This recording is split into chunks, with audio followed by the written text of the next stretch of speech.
Dear listeners, welcome to Radio GAMeC 30 Years. 1996 is a year of transitions and of missed or obtained achievements.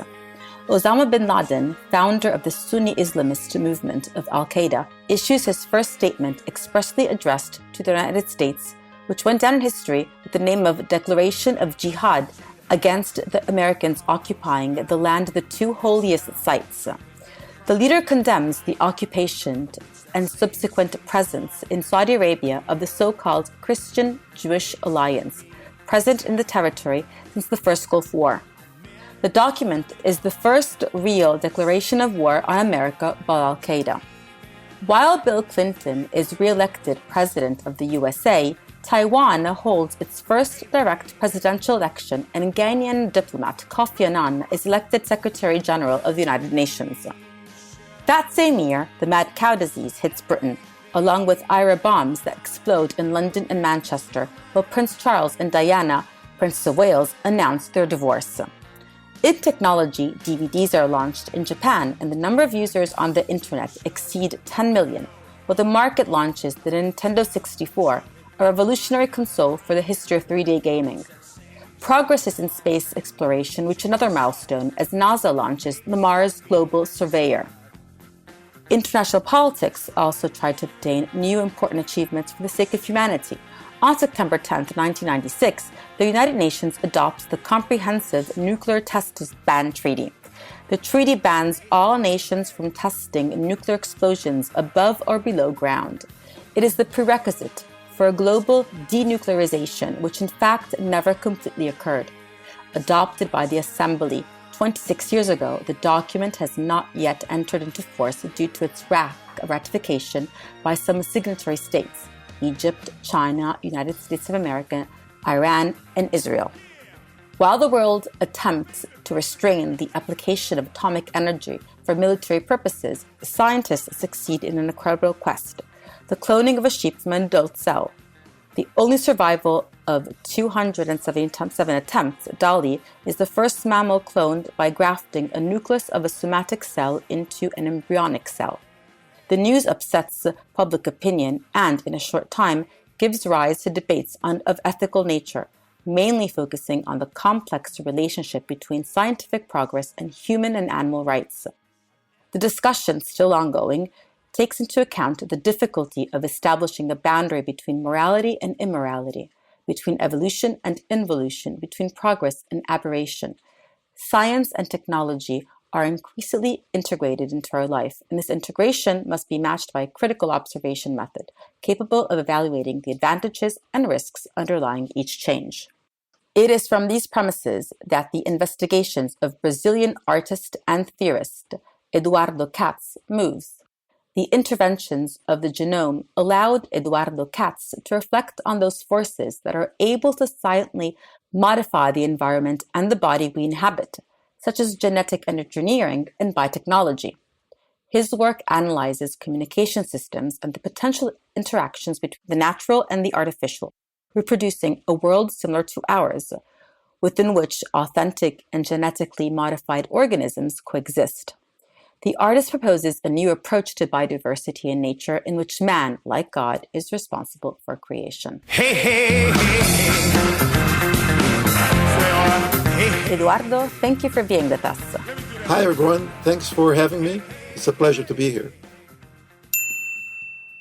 At the Science Zone in Edinburgh's Royal Museum, standing on a straw-covered plinth and protected by a glass case, stand the preserved remains of the world's most famous sheep. Dolly started her life as a single cell in a test tube taken from the mammary gland of a Finn Dorset sheep and an egg cell from a Scottish black-faced sheep. The embryo was transferred into a surrogate mother, and Dolly was born on July 5, 1996, and named after the singer Dolly Parton. Dolly was a result of experiments to enhance methods for developing genetically modified farm animals for the purely commercial purpose of producing pharmaceuticals and animal milk at a cost significantly lower than conventional commercial methods. Yet, her potential impact on humanity generated countless headlines and fierce debate. Opponents warned human cloning would inevitably follow. that man should not be playing God, giving rise to an array of ethical and moral dilemmas. What do you remember of that time? Well, we're talking about the end of the 20th century, as strange as it sounds, because it's the end of a century and it's so recent, but that's what it was. And the end of the 20th century brought not only new developments, but also there was a specter of fear in the air that we have now forgotten. But there was a conversation that mobilized a certain amount of airtime on television and also the media and private discussions as well regarding what was known at the time as Y2K. And that was the transition into the new millennium. And this was of particular concern not only because of the general transition into the unknown, but very specifically, there was the concern that computers that run most of the systems that make the world go were not programmed to for the clock that the new millennium would require, meaning 3 zeros. And there was a concern that this, because nobody predicted that computers would be running continuously for so long, and there was a concern that since now and already then everything was computer controlled, or a large significant percentage of things were computer controlled, that electrical systems, hospitals, even the International Space Station would become dysfunctional. So this general panic that was in the air, that the whole planet would break down, I think that created a background of fear against which all the news, including the announcement of Dolly the sheep, were received. And as a result, almost everything that happened in those days at the very end of the 20th century was received as a symbol of this fearful transition into the unknown.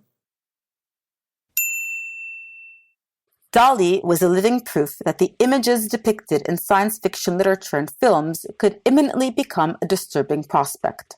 The media differentially framed the risks and benefits of human cloning, often overshadowing cloning as a means of curing a wide range of diseases, while highlighting those applications of cloning that might potentially violate human nature. These issues became a tool for dystopian narrative, warning against a possible psychologically and ethically terrifying future of a world in which some people would be able to control someone else's life in a surgical way, questioning the same meaning of life itself. Do you think these contributions raise a level of marvel or suspicion and fright on a popular level? We have a long tradition of mythological and literary works that serve as a warning. In fact, the very word monster comes from the Latin monere, which means warning. So initially, in a time of no science, monsters were received as a warning from the gods, a warning or a sign of punishment or an indication that something was wrong or was going to become wrong. So literary productions throughout history have more or less followed the same pattern. Frankenstein functions also as a tale warning us of the dangers of meddling with nature. And we have many examples, the Island of Dr. Moreau. There are countless fictional examples that seek to provide moralizing tale.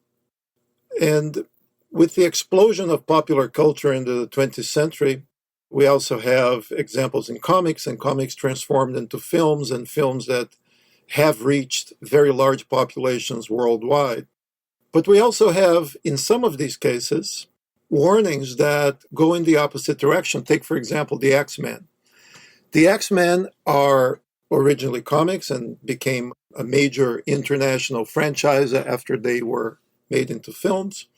But in the case of the X-Men, they are mutants that try to help humanity, but are persecuted by humanity because of their difference. So it's in this case, we don't have monsters that are attacking humanity, but rather is the monstrosity of humanity itself incapable of respecting difference, even when the ones that are different are trying to use their powers to assist humanity. So we have different tales, different perspectives in dialogue, creating a much more interesting, complex fictional universe. Those were the years in which the concept of posthumanism also gained space, and discussions were addressing how the inevitable fusion of bioengineering, high-tech bodybuilding, plastic surgery, and artificial intelligence could possibly create this next stage of evolution. In 1997, you introduced the concept bioart, referring to works that employ biological media. And in 1998, you started to employ the more focused term transgenic art to describe a new art form based on the use of genetic engineering to create unique living beings.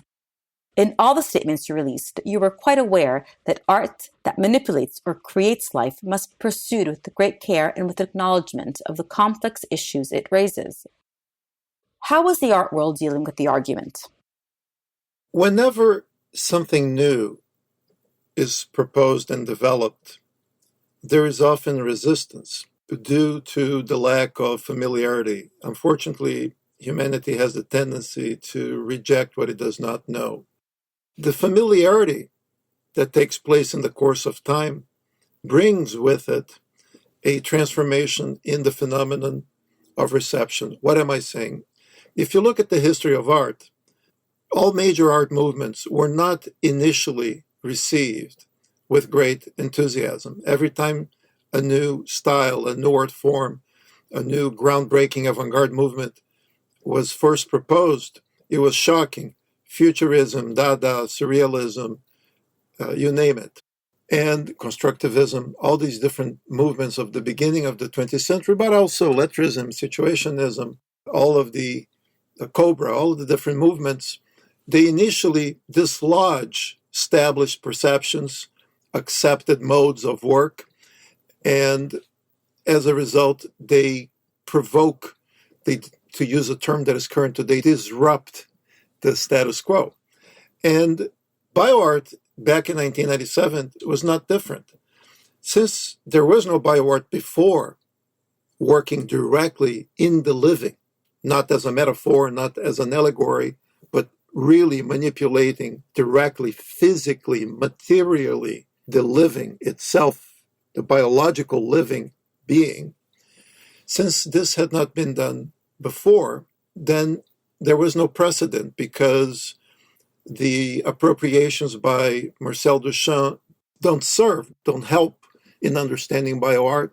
The representation of melting clocks and burning giraffes by Dolly are useless. They don't help with understanding bioart. The straight angles of constructivism or the diagonals of constructivism don't help in understanding bioart. The blotches of abstract expressionism also don't help in understanding bioart.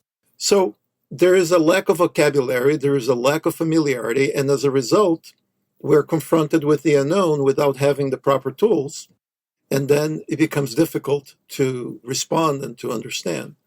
However, in the course of time, now that more artists have created bioart works, there have been countless exhibitions. A lot of these bioart works are in institutional collections. Countless books have been published about bioart. So now, more than 20 years later, the art world understands that bioart is a legitimate art form, and some of these fears and reactions that we saw back in 1997 are no longer there. Bioart is now understood as a legitimate art form. It is taught in art schools. It is the subject of colloquia. It's the subject of dissertations, PhD dissertations. It's the subject of exhibitions, special issues of magazines. So now bioart is integrated into the larger vocabulary of contemporary art. You've been creating and exhibiting a series of bio and transgenic artworks since 1999. I'm specifically thinking of your trilogy made of Genesis, 1999, your infamous GFP Bunny Alba 2000, which comprises the creation of a green fluorescent rabbit, and The Eighth Day 2001, presenting a synthetic bioluminescent ecosystem. The implications of this body of work have aesthetic and social ramifications touching biology, belief systems, information technology, and ethics. Could you give us an overview of these works, the issues they evoke, and the debates they have elicited? One thing that is common to all three pieces, in a sense, materially uniting them under the title of my creation trilogy, is the fact that these are the three works in which I worked with the GFP gene. GFP means green fluorescent protein, green fluorescent protein. This is a DNA sequence that, once present in the organism, produces a protein that makes the organism emit green light. And in the case of Genesis from 1999, I converted a biblical passage into DNA using Morse code and a code that I created for the work. And then I synthesized this sequence. And then I spliced the sequence with a sequence that produces the green fluorescent protein, so that I created bacteria that do not exist in nature, but are alive like you and I. And this bacteria allows us to see that they are synthetic, that they are invented because they emit green light, because let's say the literary, the extra biological sequence, which encodes the biblical passage, is spliced together with the sequence that emits green light. So this way you can see that the bacteria accepted this DNA construct, this complete DNA sequence, because it is now emitting green light. And I allowed participants physically in the gallery or on the internet to activate remotely a ultraviolet light source to cause mutation in the bacteria. So you could be sitting in Rome, the bacteria could be in Tokyo, and you could be using the internet to cause mutation in the Word of God, in the bacteria, somewhere else in the world in real time. So that's Genesis. GFP Bunny, which is from the year 2000, in which I created a green glowing rabbit that I called Alba. And you very quickly, you understand that there's a significant contrast between bacteria and a rabbit. Bacteria are single-celled organisms. So just one cell, the entire organism is contained in one cell with bacteria. And of course, a rabbit is a multicellular organism. It's a very complex organism. It's a mammal like us. So in a sense, they represent the ends of the spectrum of life, the most simple single-celled organism and the most complex multicellular organism. They configure the image of complexity of life. And the fact that Alba is a mammal also mobilizes a certain mode of response, a mode of response that on my part was, of course, ethical in the sense of being responsible for her life. But there is also a general element of empathy, because for us it's impossible to know what it's like to be a bacterium. And of course, it's impossible for us to know what it's like to be a rabbit. But we are able to recognize in another mammal a lot of the qualities and characteristics that we ourselves possess. We are creatures that require certain types of environments. We require certain kinds of metabolic activity. Just like any other mammal, we are able to experience pleasure and pain, and so on and so forth. So this empathy that we feel with the rabbit was an important emotional conduit to communicate the important transition into the age of biotechnology. And in a sense, her glow functioned as a beacon, as a mode of illuminating this larger issue. And with the final work, in the creation trilogy, which is the eighth day, in this piece, I created an ecology with green glowing mice, green glowing plants, green glowing fish, and green glowing amoeba that inhabited the body of an electronic creature in the center of the space, which I called a biobot, a biological robot. The characteristics of this particular biobot that I created for this work included the fact that the legs of the robot were controlled by the amoeba and the eye of the robot were controlled by human participants. So the overall behavior of this biobot was a combination, was the result of humans and amoeba meeting in the body of this biobot. So if a human is moving the eye to the left and let's say the amoeba are moving the legs to the right, the robot has a very disjointed, complex movement that can cause a mouse to move in the direction of the fish, which may startle the fish, which may cause the human that is observing to move. So you create this chain of events that shows how everything is interconnected. In all cases, all of these creatures were green. And one of the things that, you in your question, you asked about the debates, one of the things that happened in 2000, because now we're firmly transitioned into the 21st century, was that, as I mentioned in the beginning of our conversation, there was this background of fear that everybody experienced. And for some people, Alba was perceived as a monstrous entity, as something that was not part of nature. Very quickly, we forget that we humans glow too. We do not glow green, but we glow in other frequencies that we ourselves cannot see, but other creatures in the natural world can. So we emit, for example, infrared radiation that can be seen by other creatures. So some creatures in the world do see us as walking, glowing entities. So this reversal of perspective, of seeing the world through the eyes of the other, understanding that we glow too.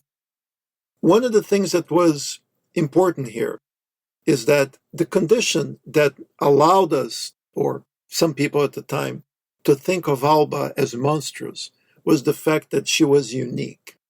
So with the eighth day, I wanted to create a whole ecology in which every living being within that world did glow green.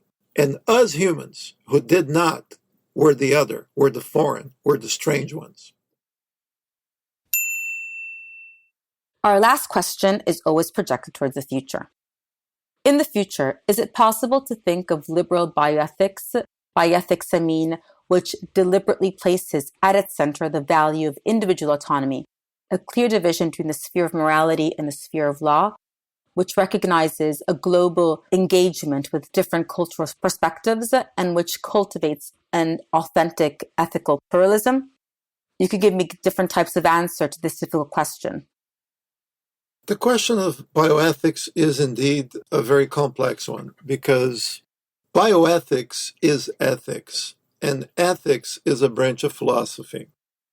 So we have a very long history in which ethical debates were pursued. And according to different perspectives, we do have, as we transition from the end of the 20th century to the beginning of the 21st century, changes brought about biotechnology. And this is the context in which the notion of bioethics emerged. But there's a problem here, because if we look at it from a philosophical perspective, we have, for example, the notion of utilitarian ethics as propounded by Peter Singer, for example. Or more traditionally, we have, and of course, Peter Singer is not the only one. Utilitarian ethics historically precedes him, but he is a contemporary proponent of that idea. And more traditionally, we have a deontological perspective coming from Kant.